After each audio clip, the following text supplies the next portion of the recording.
estamos comenzando un nuevo capítulo de Biblia Fácil. Cuánto me alegra poder saludarte, tú que estás allí del otro lado y como siempre acompañando esta nueva temporada. El mensaje de los tres ángeles es el tema de estudio de esta temporada. Y ya hemos hablado aquí en los capítulos anteriores de que hay tres ángeles que representan el pueblo de Dios en el tiempo del fin, dando un mensaje para el mundo antes de la venida de Jesús. Ellos conocen el Evangelio eterno, mas el Evangelio, que es Jesucristo, también tiene algunos imperativos. ¿Conoces de Jesús? Teme a Dios. ¿Conoces de Jesús? Adora a Dios. ¿Conoces de Jesús? Entonces tienes que temer, tienes que adorar y tienes que darle gloria. Por eso es que este Evangelio eterno tiene que ser estudiado a más profundidad.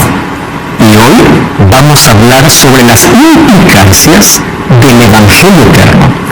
El mensaje central es Cristo. ¿Más que Cristo solo como Salvador? No, también como Creador, también como Juez. Y hoy queremos hablar sobre la expresión de Apocalipsis 14, el Evangelio eterno. Bienvenido, está comenzando Biblia Fácil. Y bienvenidos amigos, vamos a un capítulo más, es el tercer tema, el tercer estudio de esta temporada. Estamos listos entonces para nuestro tema de hoy. Vamos a una oración, vamos. Querido Dios, estamos con nuestro corazón abierto para poder una vez más entender tu palabra. Pedimos la presencia de tu Santo Espíritu que puede estar aquí en este lugar para que pueda guiarnos al conocimiento de tu verdad. Que tu palabra pueda ser exaltada, que Cristo pueda ser glorificado y al poder contemplar la belleza y hermosura de quién es Cristo, podamos tomar una decisión de comprometernos con Él, de amarlo con todas nuestras fuerzas y de poder vivir para Él. Toma nuestra vida en el nombre de Jesús. Amén. Muy bien amigos, hoy nuestro tema será el Evangelio eterno. Sobre el Evangelio eterno venimos hablando desde el primer programa, porque ya dijimos que la base de la predicación es el Evangelio eterno, y el Evangelio es Cristo. Y el Evangelio es eterno porque el Evangelio no cambia, el Evangelio es uno solo. Hoy vamos a ver qué cosa hace que este Evangelio pueda ser eterno, ¿por qué razón? Porque cuando uno tiene en la mente de eterno es algo que no tuvo un comienzo, no tendrá un final, ¿no? Es eterno. ¿Por qué dice Apocalipsis capítulo 14 que el Evangelio es eterno? Para nosotros, en nuestro concepto, el Evangelio apenas se necesitó cuando Adán y Eva cayeron en pecado, ¿verdad? Ahí necesitaban un Evangelio, las buenas nuevas, la buena noticia. Pero ¿por qué dice que es eterno? ¿Existió después del pecado? ¿Antes del pecado? ¿Cómo es esto? Vamos al texto bíblico. Apocalipsis 14:6 dice así: vi volar por el medio del cielo a otro ángel que tenía el Evangelio eterno para predicar a los moradores de la tierra, a toda nación, tribu, lengua y pueblo. Esta expresión nación, tribu, lengua y pueblo es parecida a la de Mateo 24:14, cuando Jesús dice: será predicado el mensaje a toda nación, tribu, lengua y pueblo, a todo el mundo, y entonces vendrá el fin. Antes del tiempo del fin, ¿cuál mensaje va a ser predicado? Este de aquí. Y este primer mensaje tiene que ver con el Evangelio eterno. Muy bien. ¿Qué cosa es el Evangelio? La palabra Evangelio es un término que significa buenas nuevas. Es interesante que la palabra Evangelio es una de las palabras más mal comprendidas en el mundo. ¿Por qué razón? Muchos pueden creer que Evangelio representa un conjunto de reglas. Evangelio representa un conjunto de prohibiciones. Muchos pueden creer que Evangelio son restricciones. Porque cuando alguien habla, por ejemplo, él es evangélico, o va a la iglesia, o ya te volviste evangélico, ¿qué cosa está en la mente de las personas? Ya te colocaste en una prisión, ya estás restringido de hacer muchas cosas. Pero el Evangelio no es eso. El Evangelio es Cristo. El Evangelio es libertad. Evangelio es buena noticia. Tanto así que el apóstol Pablo, en Romanos capítulo 1, versículo 16, él dice así: no me avergüenzo del Evangelio. ¿Y por qué no me avergüenzo del Evangelio? Porque es poder de Dios. Ustedes saben que el Evangelio era locura para los griegos, era locura para la cultura de ese tiempo. ¿Por qué razón? Porque para ellos concebir que un Dios se haga ser humano y muera era ridículo, totalmente. Mas Pablo dice: yo no me avergüenzo del Evangelio porque representa salvación, es el poder de Dios. Muy bien, el Evangelio entonces son buenas nuevas. No es un conjunto de teorías o reglas. El Evangelio tiene por lo menos 4 características importantes en la Biblia. En primer lugar, el Evangelio fue diseñado por Dios en la eternidad. Ahí viene la pregunta: ¿cuándo? Eso vamos a ver ahora. Número 2, el Evangelio fue revelado por primera vez a Adán y Eva en la entrada del pecado. ¿Notan ustedes la diferencia? Fue diseñado en la eternidad, pero fue revelado después de la entrada del pecado, porque ahí era necesario. Número 3, la tarea del pueblo de Dios es predicar el Evangelio en todo el mundo. Una de las cosas lindas es que el Evangelio será el tópico de estudio del pueblo de Dios por toda la eternidad. O sea, el Evangelio para nosotros es comprensible hasta cierto punto, pero hay tantas cosas del Evangelio que necesitamos conocer, y eso lo entenderemos en la eternidad. ¿Y por qué el Evangelio es tan simple y complejo a la vez? Por una razón sencilla, hablando de la simplicidad. La complejidad dejaremos para la eternidad. Hoy vamos a hablar de la sencillez del Evangelio. Primero vamos a entender cómo es que el Evangelio fue diseñado en la eternidad. ¿Por qué es eterno? Vamos a Apocalipsis capítulo 13. Apocalipsis capítulo 13, versículo 8. Comienza el texto diciendo así: la adoraron todos los habitantes de la tierra, cuyos nombres no estaban escritos desde el principio del mundo en el libro de la vida del Cordero que fue inmolado.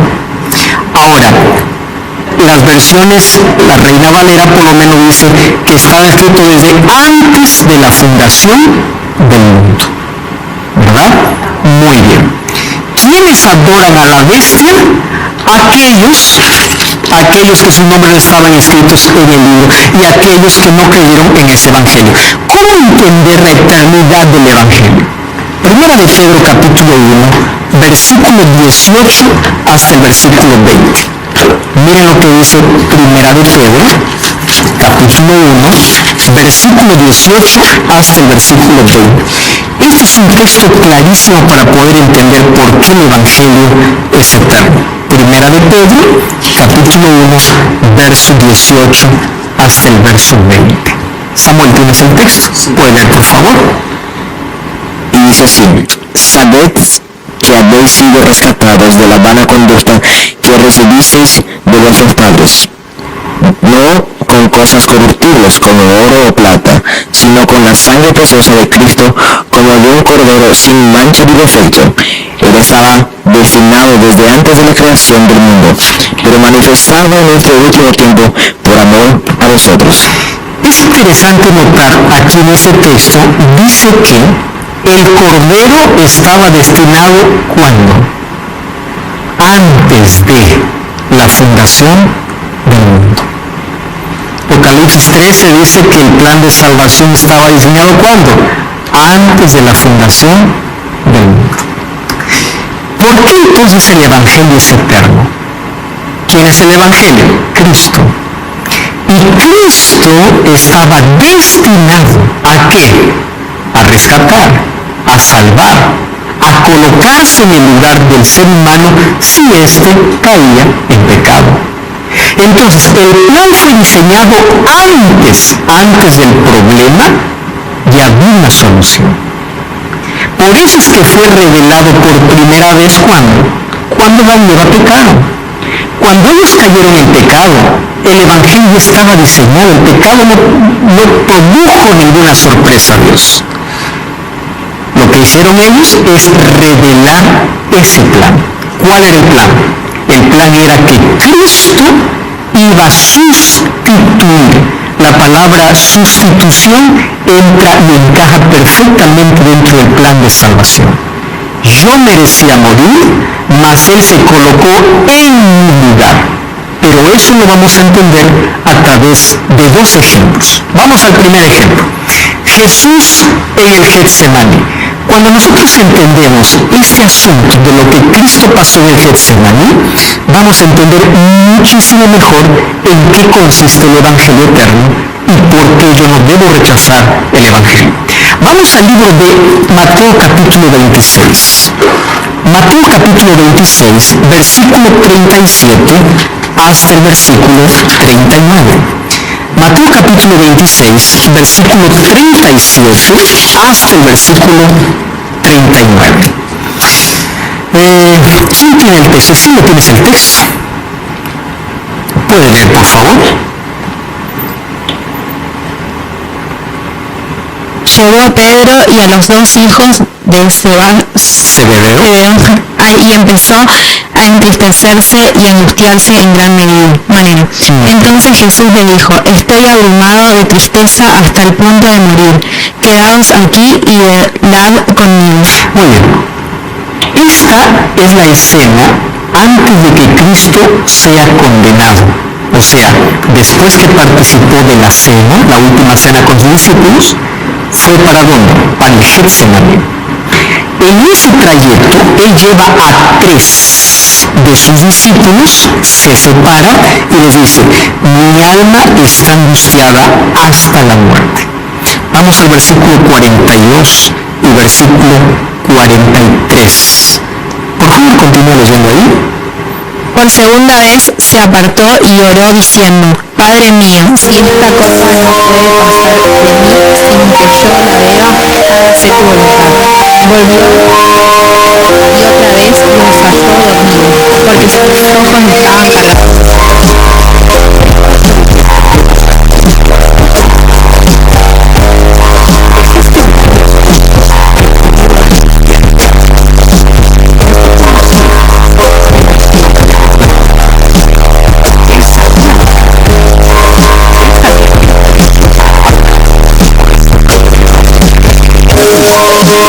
Solo que el Getsemaní muestra lo peligroso que era colocar a sustituir.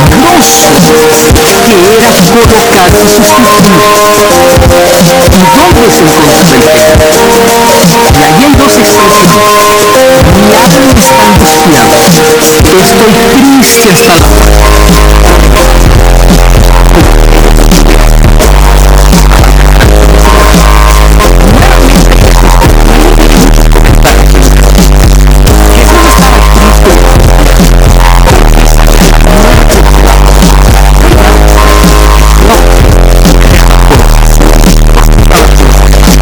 Una de las muertes más crueles de la historia, una de las cosas más implacables.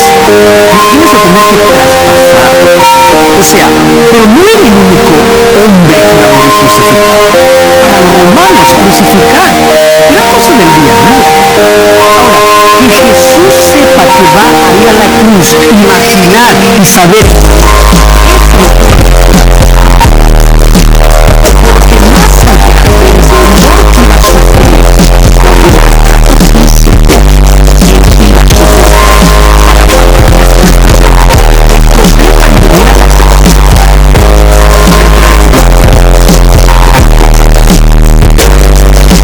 dice el texto bíblico que hemos leído.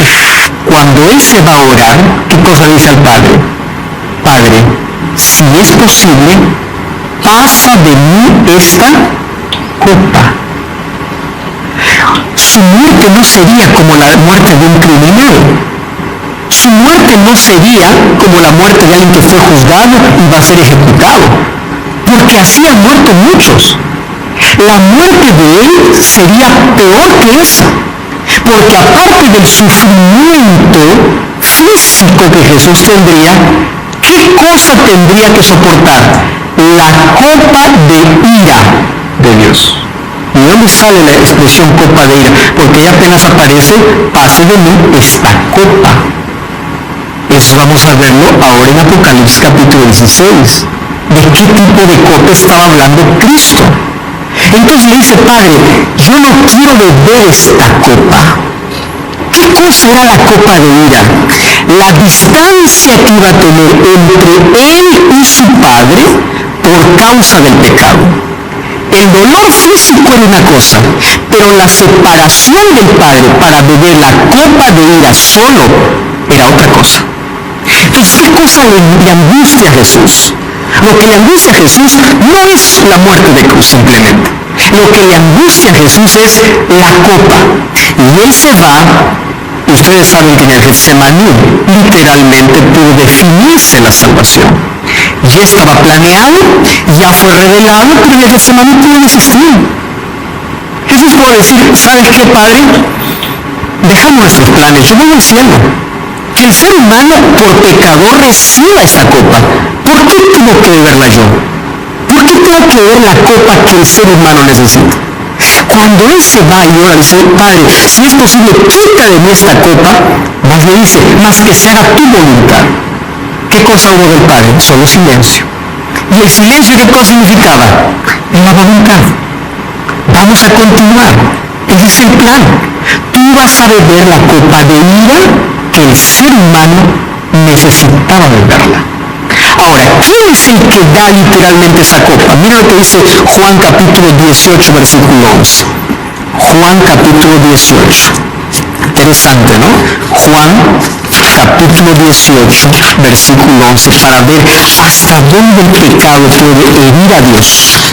Juan capítulo 18, versículo 11, dice así. Jesús entonces dijo a Pedro, mete tu espada en la vaina. ¿Por qué? ¿Qué cosa dice allí? La copa que el Padre me ha dado, no la he de beber. ¿Qué cosa estaba intentando Pedro?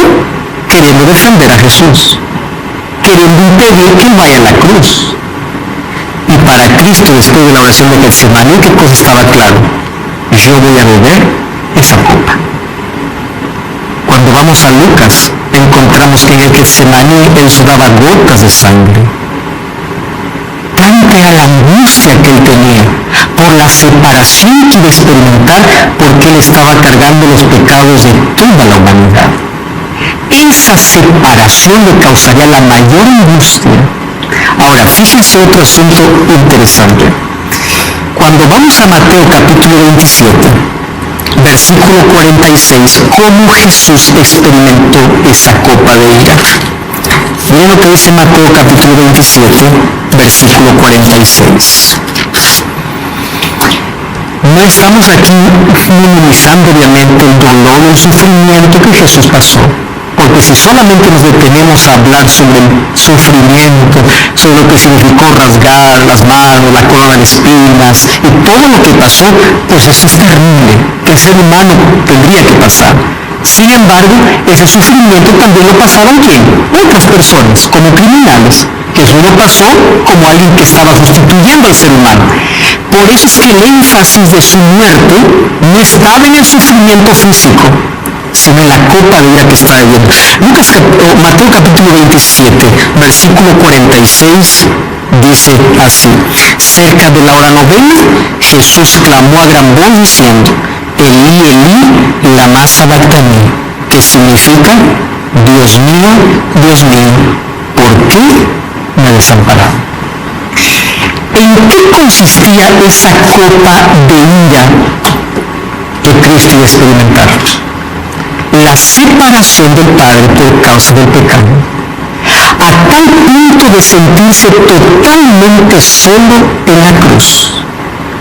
Por eso es que Mateo cuenta que desde el mediodía hasta las 3 de la tarde por lo menos, ¿qué cosa hubo sobre la tierra? Oscuridad. Y esa oscuridad fue mandada por el Padre. ¿Por qué razón? Porque el Padre no quería que nadie pueda presenciar la agonía que su Hijo estaba pasando al beber la copa de ira. Va a llegar el tiempo donde vamos a hablar sobre la ira de Dios. Y así como hablamos del amor de Dios, en la Biblia encontramos un antropomorfismo hablando acerca de la ira de Dios. No es la ira temperamental como los seres humanos tenemos. No es la ira descontrolada que los seres humanos podemos tener, mas la ira de Dios está en base a su santidad, que no tolera el pecado, que quiere destruir al pecado. Entonces, por querer destruir al pecado, el ser humano tenía que ser destruido. Pero allí se colocó Cristo, y Cristo tomó nuestro lugar, y Él bebió la copa de ira que el ser humano tenía que pasar. Jesús no vino para librarnos de la consecuencia primaria del pecado. Alguien me preguntó hace un mes, pastor, si Jesús ya murió en la cruz, ¿por qué la gente sigue muriendo? Si es que ya venció la muerte, ¿por qué sigue existiendo muerte hoy? Que Jesús no vino para poder librarnos de la consecuencia primaria. Jesús vino para librarnos de la consecuencia final del pecado. ¿Qué cosa es? La muerte eterna. ¿Qué tipo de muerte Cristo experimentó en la cruz? No en la primera muerte. En la muerte donde está la copa de ira, la separación eterna. Y allí Jesús dice, Dios mío, ¿por qué me has desamparado? La agonía, la angustia, la separación fue tan oscura en ese momento para Jesús, que poco después de esa palabra, solo la fe, la confianza que tenía en ese plan que habían diseñado en la eternidad, le hace decir, consumado es, y luego, Padre, en tus manos entrego mi espíritu. Esa copa que Jesús bebió era la copa de ira de Dios contra la transgresión. ¿Cómo la bebió? Contando acerca del sufrimiento, vamos a Isaías capítulo 53, que es el capítulo mesiánico por excelencia del Antiguo Testamento. El profeta Isaías en el capítulo 53 habla acerca del sufrimiento que tendría el Mesías.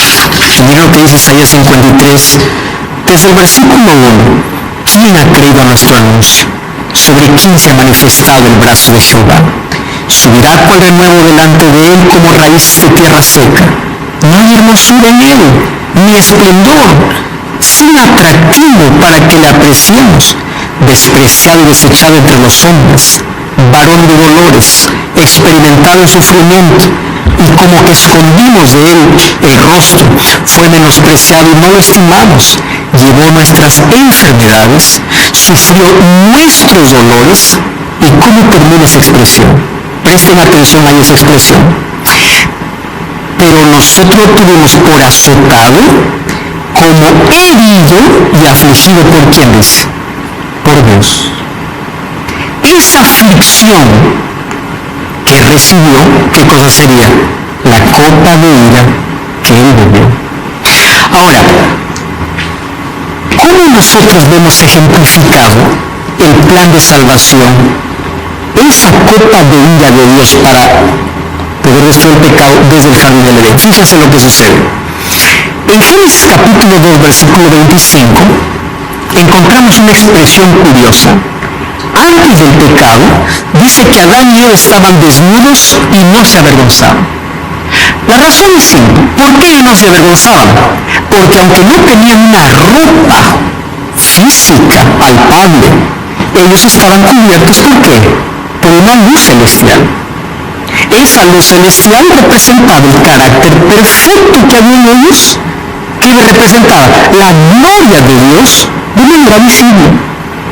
Cuando ellos pecaron, según Génesis capítulo 3, versículo 10, lo primero que ellos se dan cuenta, ¿cuál es la primera evidencia de que dijeron, wow, pecamos?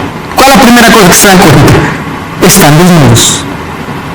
Por eso es que cuando escuchan la voz de Dios, ¿qué cosa hacen? Se esconden. Recuerdan que Génesis 3 dice, oímos tu voz y tuvimos miedo. ¿Por qué? ¿Cuál es la razón de su miedo? Estamos desnudos. Y ahí Jesús le responde, y Dios le responde, dice, ¿y quién les dijo que estaban desnudos? ¿Cómo ustedes saben? ¿Qué cosa es lo que perdieron? La santidad, la luz que los cubría, ¿y qué perdieron? La gloria de Dios. ¿Qué dice Romanos 3:23?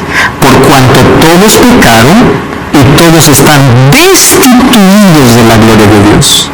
El ser humano cuando pecó quedó desnudo y perdió esa gloria. Y como estaba destituido de Dios, al ser destituido de Dios, Dios es vida. ¿Cuál era su final? Muerte. ¿Y cuál era la advertencia que Dios había dado a Adán y Eva? El día que ustedes coman de este árbol, ¿qué cosa le dijo? Van a morir. Y la pregunta es, ¿hubo muerte o no? Porque cuando ellos comieron del fruto del árbol, ellos continuaron vivos. ¿Y dónde está la advertencia de que ustedes van a morir? Sí hubo muerte, pero hubo una muerte sustitutoria. 2 corderos murieron en su lugar. Por eso es que en el siguiente versículo dice en Génesis 3:21, Jehová Dios hizo al hombre y a su mujer túnica de pieles y lo vistió. Para que exista túnica de pieles, ¿qué cosa tuvo que existir? Muerte de cordero. ¿Dios cumplió su palabra? Sí. ¿Hubo muerte? Sí. Pero hubo una muerte sustitutoria.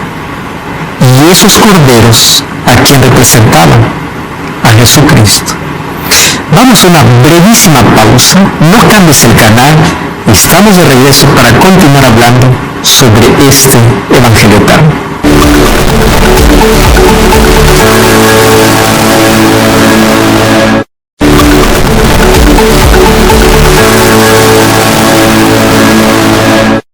Estamos de regreso aquí en Biblia Fácil. Tú puedes acompañar esta temporada teniendo una revista en mano. Curso bíblico Biblia Fácil Apocalipsis te mostrará de manera detallada los temas que hoy estamos aquí presentando y además de eso fortalecerás tu vida. Así que puedes solicitarlo a través de nuestro WhatsApp que aparece aquí en pantalla o también a través de nuestro sitio web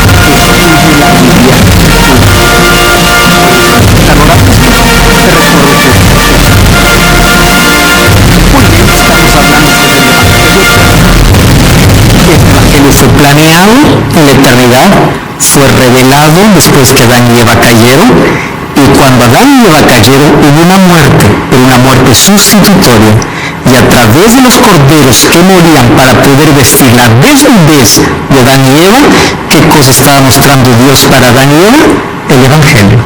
¿Qué cosa es el Evangelio? Todo lo que tú mereces, yo lo pago. Ese es el Evangelio.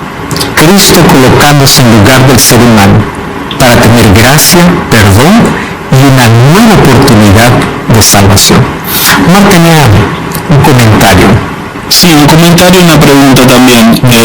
Es interesante porque antes de que Dios hiciera esas túnicas, ellos buscaron cubrirse con ramas y muestra el esfuerzo que muchas veces las personas hacen a través de las religiones y las obras, queriendo llegarse a Dios, siendo que es solo a través de la sangre del Cordero que fue inmolado desde antes de la fundación del mundo que podemos llegarnos a Dios. Ahora la pregunta es, la Biblia deja claro en todo momento que solo hay un Dios. La propia ley dice, escucha Israel, tu Dios es el Dios único. El propio Jesús dijo, yo y el Padre somos uno. Ahora cuando Él hace ese clamor, Dios, ¿por qué me has desamparado? En cierta forma es como conflictivo en relación a la relación, ¿no? Es interesante, Omar, y tu pregunta es muy puntual e interesante. Cuando Jesús estaba en la cruz bebiendo la copa de ira del Padre, Él estaba absolutamente como hombre. Para poder morir y para poder beber la copa, Él tuvo que ocultar completamente su divinidad. Todo su sufrimiento en la cruz fue como 100% hombre. Y el clamor que expresó ante el Padre era como si el mismo hombre estuviese muriendo. Por eso que Él dice, Padre, ¿por qué me has abandonado? Entonces, en ese momento, Él experimenta la distancia del Padre. Y ahí viene, parece el conflicto, ¿no? Como que siendo uno, aquí parece que el Padre lo desampara. Es que ahora el Hijo estaba totalmente solo, ocupando el lugar que el ser humano debería ocupar. Y al ocupar el lugar del hombre, Él ya no estaba más con ninguna sombra en ese momento de su divinidad. Y es por eso que él dice, ¿por qué me has abandonado? Eso era nuestro destino, ¿no? Eso era lo que nosotros teníamos que pasar. Ahora, allí en el jardín del Edén, ustedes, yo no sé la experiencia que alguno de ustedes tiene. Una cosa es ver un animal muerto, pero otra cosa es ver morir, ¿verdad?, a un animal. Yo creo que el corazón más insensible tiene lástima, pero yo quiero que piensen por un momento. Para ese momento, ellos ni siquiera sabían que existe la palabra muerte. La muerte estaba fuera de su concepto. Había solo vida. Era la primera vez, ustedes se imaginan la imagen, yo no sé si ustedes alguna vez cuando tuvieron una imagen tan chocante, cierran los ojos y continúa la imagen. Y ustedes pueden pasar tantos años en la vida y parece que la imagen queda porque fue una imagen tan chocante. Ustedes imaginan la imagen de Adán y Eva, la imagen que quedó grabada en la mente cuando ellos vieron morir el primer cordero. Antes no existía muerte. Ahora, lo peor es que allí cuando viene para que Dios nos pueda vestir, allí fue Adán mismo que tuvo que sacrificar ese cordero. Adán, toma un cuchillo, o no sé qué instrumento era, toma, tú rasga ese animal. Yo sin tú. ¿Ustedes se imaginan la mano temblando de este hombre y al ver por primera vez la sangre saliendo, al ver morir un animal inocente? Con esas pieles yo te voy a cubrir tu desnudez. Pero quiero que sepas que ese símbolo representa a alguien que va a tomar el lugar del ser humano, porque lo que acabas de hacer trajo la muerte. ¿Por qué no sabemos eso? Porque en el sistema de sacrificios del santuario, que era la sombra del verdadero sacrificio de Jesús, quien mataba al animal, que era la ofrenda por causa del pecado, no era el sacerdote, era el propio pecador, que agarraba el cuchillo y sentía el dolor de poder estar maltratando, desangrando, matando a un animal que murió en su lugar. Miren, si nosotros tuviésemos más conciencia del precio que Cristo pagó por nuestro pecado, nosotros odiaríamos más el pecado. Hoy el pecado es considerado como algo tan simple, ¿no? Tan leve. Comienzo a jugar incluso con el pecado. Pecado para mí no pasa de ser un concepto solamente religioso. El pecado puede ser ofensa, si alguien estás en pecado, alguien puede ser ofendido. Pero el pecado trajo la muerte de Cristo. Trajo que Cristo pueda beber la ira de Dios. Y esa copa de ira lo vamos a ver de aquí en breve de qué se trata. Juan 19, 23 y 24 dice así: cuando los soldados hubieron crucificado a Jesús, miren lo que sucede. Tomaron sus vestidos y lo hicieron 4 partes. ¿Qué tomaron? Su túnica, lo cual era sin costura. Dijeron entre sí, no la partamos, sino echemos suerte sobre ella. ¿Cuál es la imagen que tiene Jesús en la cruz? La imagen de Adán y Eva después de pecar. Cuando Jesús toma nuestro lugar en la cruz, lo toma exactamente en la misma situación como estaba Adán y Eva. ¿Cómo estaba Adán y Eva después del pecado? Desnudo. ¿Cómo está Jesús en la cruz? Desnudo. Toma exactamente el lugar, solo que aquí no hay muerte de cordero. Aquí Jesús no muere. Él mismo es el cordero que fue sacrificado para vestir a Adán y Eva su desnudez. Ahora su sangre es la que nos da garantía de salvación. Su sangre es la que nos perdona y nos salva. Es la justicia de Cristo. Es el precio que Él pagó en la misma situación de donde el pecado dejó a Adán y Eva. y es el que nos justifica. Vamos ahora para el libro de Apocalipsis. Apocalipsis capítulo 16. Al final del capítulo 16, vamos a leer un versículo antes, el capítulo 15. Apocalipsis capítulo 15. Miren lo que dice el versículo 1. Después leemos el 16. Vi en el cielo otra señal grande y admirable, 7 ángeles con las 7 plagas postreras, porque en ella se consumaba, ¿qué cosa dice que se consumaba?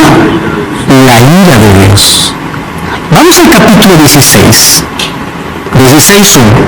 Oí desde el templo una gran voz que decían los 7 ángeles: ir y derramar sobre la tierra las 7 copas de la ira de Dios.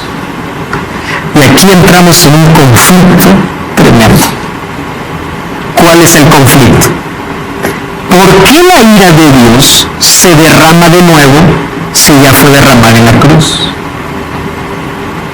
Si la copa de ira de Dios, Cristo ya la bebió, ¿por qué aquí aparece nuevamente la copa de la ira de Dios manifestada en 7 plagas sobre la tierra? Cuando entendamos esto, vamos a tener una comprensión mucho mejor del Evangelio. ¿Qué cosa es lo que sucede aquí? Fíjense aquí. Cuando estos ángeles derraman sus copas de la ira de Dios sobre la tierra, dice que hay un grupo que no bebe la copa de ira de Dios. ¿Recuerdan el texto de Apocalipsis 14? Vamos a volver al capítulo 14. Apocalipsis capítulo 14, en el mensaje de los 3 ángeles que nosotros estamos estudiando. Apocalipsis 14. Vamos a leer el versículo 9 y 10. Tercer ángel le sigue diciendo: si alguno adora a la bestia, su imagen, y recibe la marca en su frente o en su mano, ¿qué dice? Él también beberá, ¿qué cosa beberá? Del vino de la ira de Dios, que ha sido vaciado puro en el cáliz de su ira, y será atormentado con fuego y azufre delante de los ángeles y del Cordero. Presten atención aquí.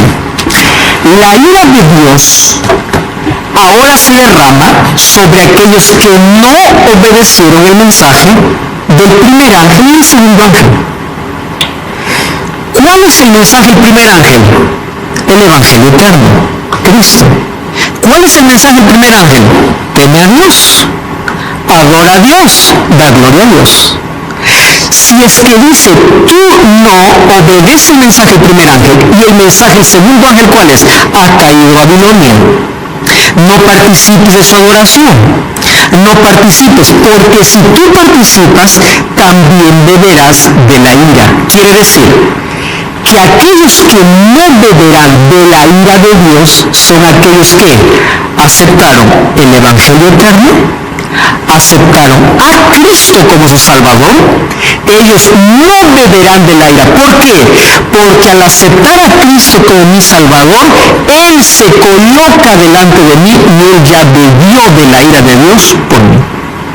Cuando yo acepto a Cristo como mi Salvador, yo estoy despreciando el sacrificio de Cristo en mi favor. Y cuando desprecio el sacrificio de Cristo no tiene efecto en mi vida. Y como no tiene efecto en mi vida, ¿qué va a pasar conmigo? Yo beberé en carne propia la ira de Dios. Entonces tenemos 2 opciones: o aceptar a aquel que bebió la copa de ira por nosotros, o nosotros mismos beber esa ira de Dios. Y esa ira de Dios primero representado ¿por qué? Por 7 plagas. Es interesante que hay una comparación extraordinaria entre el libro de Ezequiel y el libro de Apocalipsis con 2 naciones que primero aparecen como literal y luego de manera simbólica. Vamos a Ezequiel capítulo 39. Miren lo que pasa. Ezequiel capítulo 39, versículo 17.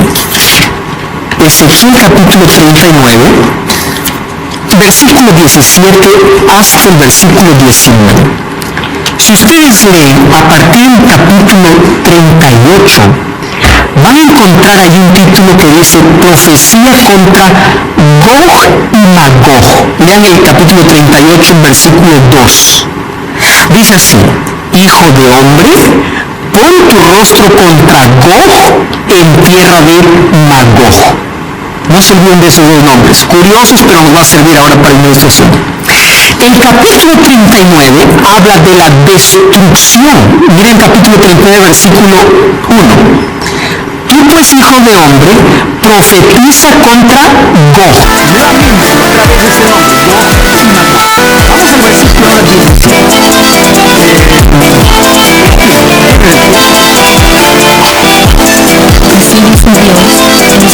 Así dice Dios, así dice Dios a Samuel, yo estoy contra ti, Gog es tu soberano de desierto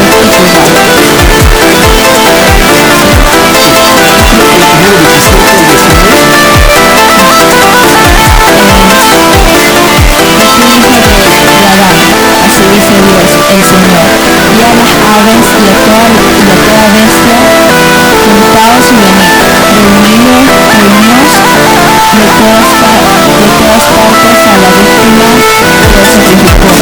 Un sacrificio grave sobre los montes de Israel. Comeréis carne y beberéis sangre. Comeréis carne de los fuertes y beberéis sangre de príncipes. Corderos, machos, cabros, bueyes, toros, todos engordados en pasado. Quiero que coloquen en la mente la ilustración, nuestra ilustración, el juicio que viene por Gog y Magog. Aves de los cielos, hijos del reino, sacrificio de qué? Gobernantes,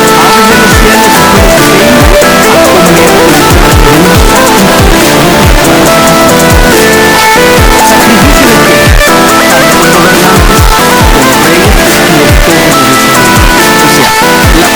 Magog, ¿quién era Gog y Magog? Gog y Magog eran dos naciones enemigas del pueblo de Dios.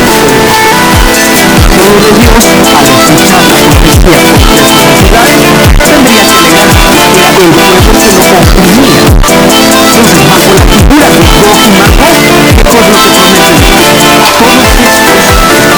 conocen en mí,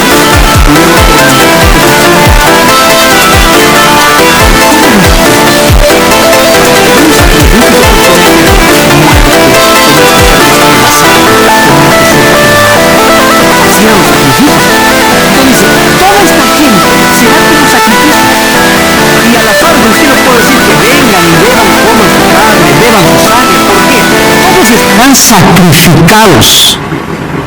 Guarden esa imagen y vamos al libro de Apocalipsis 20, 7 al 9.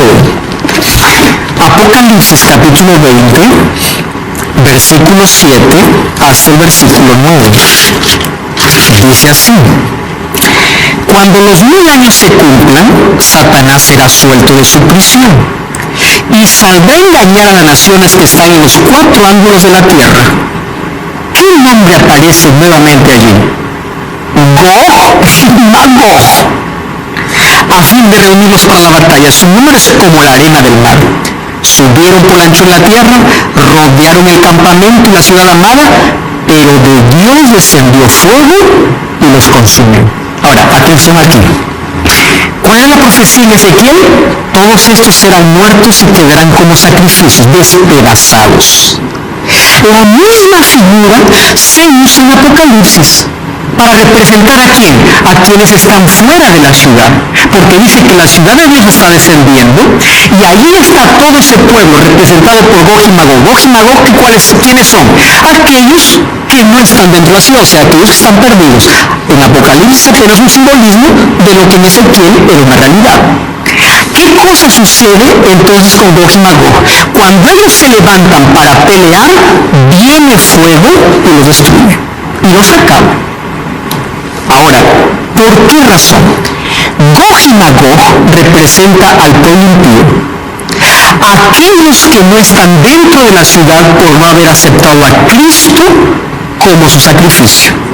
Y por no aceptar a Cristo como su sacrificio, ellos mismos finalmente fueron el sacrificio.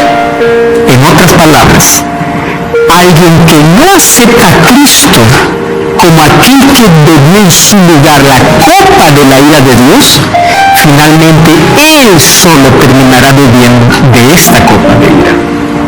¿Qué cosa es el Evangelio? Aceptar a Jesús.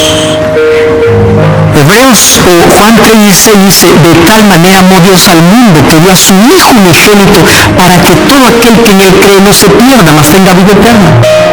La muerte de Jesús fue por todos. ¿Pero por qué no todos se salvan? Porque no todos aceptaron su sacrificio. Por eso necesitamos ver el Evangelio en dos fases: en la cruz y en el santuario. ¿Qué cosa dice Hebreos 4:16? Ahora pues acerquémonos confiadamente ante el trono de la gracia para encontrar gracia y oportuno socorro. Porque si Cristo murió por toda la humanidad en el Calvario, solamente se salvarán aquellos que aceptan ese sacrificio, aceptan que Jesús bebió la copa de ira por ellos y se esconden en Jesucristo, caminan con Jesucristo, son vestidos por Jesucristo. Ellos no beberán más la copa de ira, porque Cristo ya la bebió por ellos. Y al no beber la copa de ira, ellos entonces ya no reciben ni las 7 plagas, ni la muerte segunda, que la muerte eterna. Eso es el Evangelio, librarnos de la muerte eterna. ¿Qué cosa tenemos que hacer? Creer. Como dice Gálatas 3:26-27, nosotros podemos ser adoptados a la familia de Dios. Podemos ser revestidos de Dios. ¿De qué manera? Cuando aceptamos a Cristo, incluso cuando somos bautizados, dice que somos revestidos, porque creer no es tener un concepto de que Dios existe. Creer demanda de compromiso, creer demanda de entrega, creer demanda de ser revestido de Cristo. ¿Qué cosa es creer? Creer es acción, no es un acto ideológico. Creer no es pensar que Dios existe, creer es tener un compromiso con Él. ¿Saben cuál es el problema del Evangelio que hoy se proclama? Hoy se proclama un Evangelio de perdón, pero no de pureza. Dios te perdona, pero también quiere que seas puro, porque su sangre te purifica. Hoy se habla de justificación, pero no de santificación. Y el Evangelio precioso se ha minimizado. Se ha colocado solamente a peca lo que quieras, finalmente Dios te perdona. Yo quiero que tú entiendas que el pecado hirió a Dios. Y Dios quiere destruir el pecado. Su ira no es contra el pecador, es contra el pecado. Por eso Cristo bebió la copa que nosotros deberíamos beber al colocarse en nuestro lugar.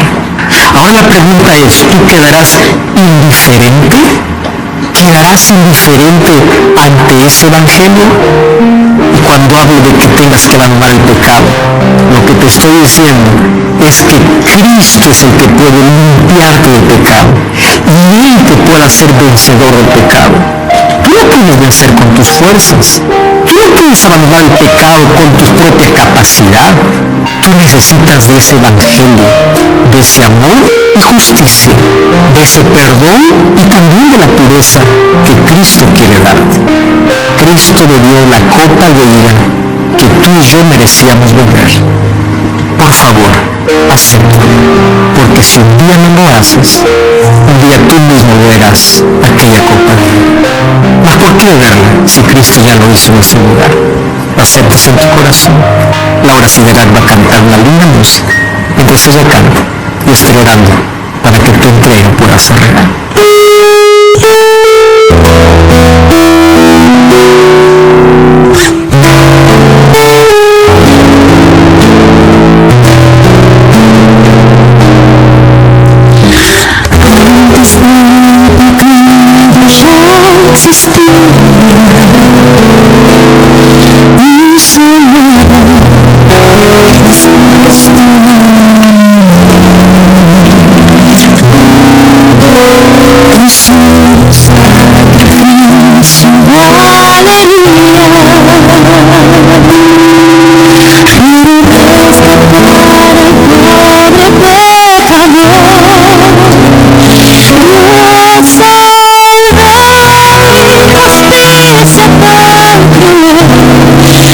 Lastimó su corazón.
sacrificio fue realizado, el sacrificio del Cordero de Dios, el que tomó tu lugar.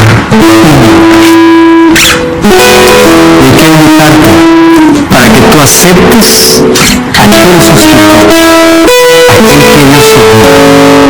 Juan capítulo 3, versículo 36 dice así: el que cree en el Hijo tiene vida eterna, pero el que se niega a creer en el Hijo no verá la vida, sino que la ira de Dios está sobre él.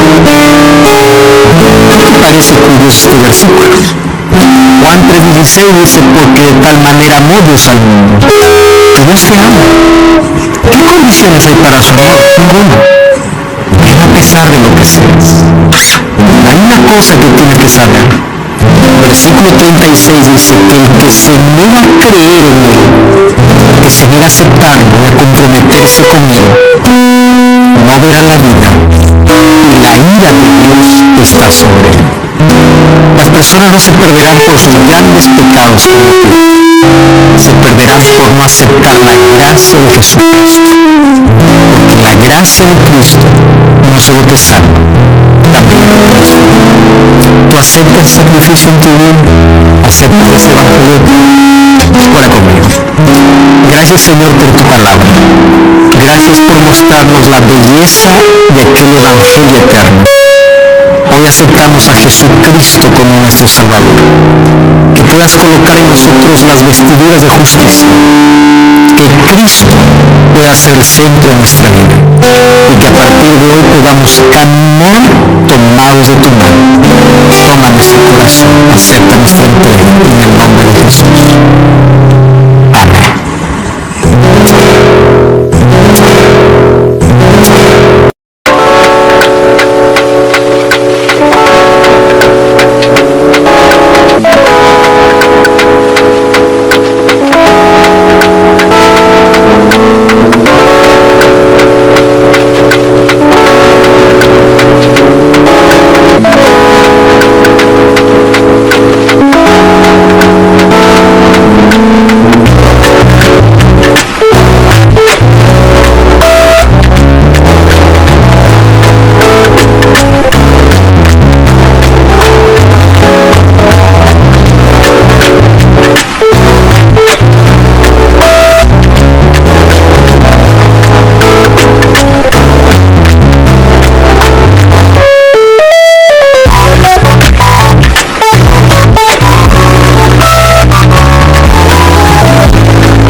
anything related to you make me smile. I know you are the way of words to make things possible. I wanna let you know that I am with you, and I will be forever. Every little thing related to you make me smile. I know you are the way of words to make things possible. I want to let you know that I am with you, and I will be forever. When you talk, I want to listen to you for hours. When you are there beside me, I feel like looking at you all the time. My love for you will never really change. Just want to tell you that you mean a lot to me.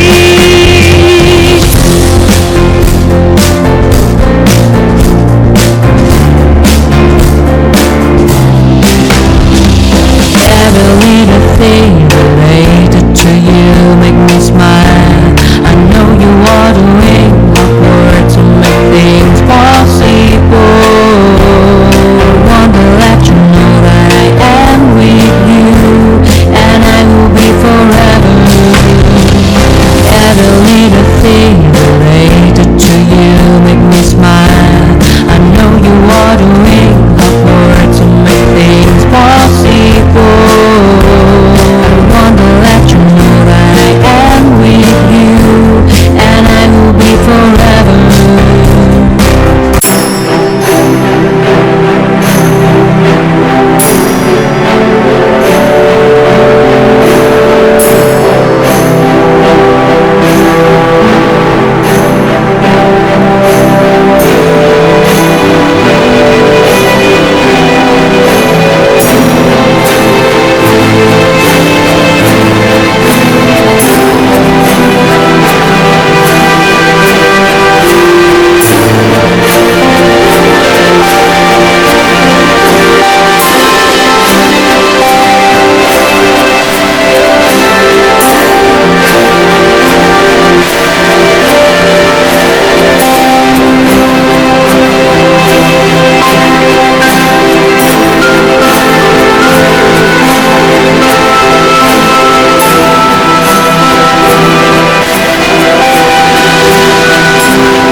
bonus for me. I never want to lose you, I never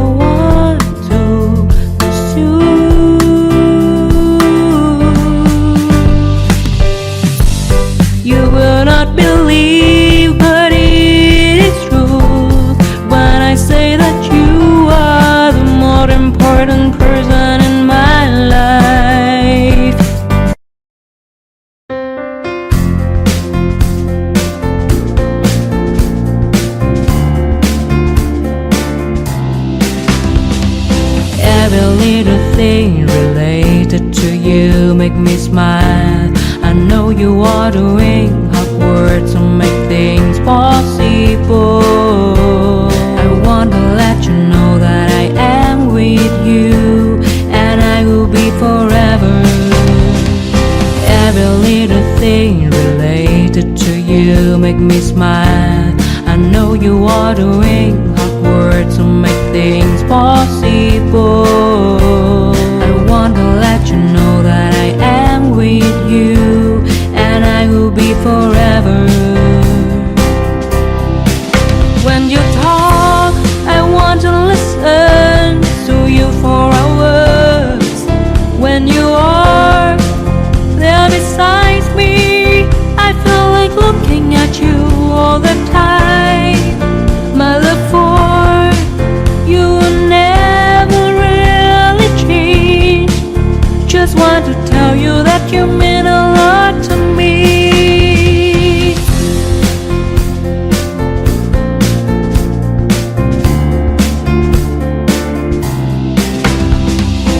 Every little thing related to you make me smile.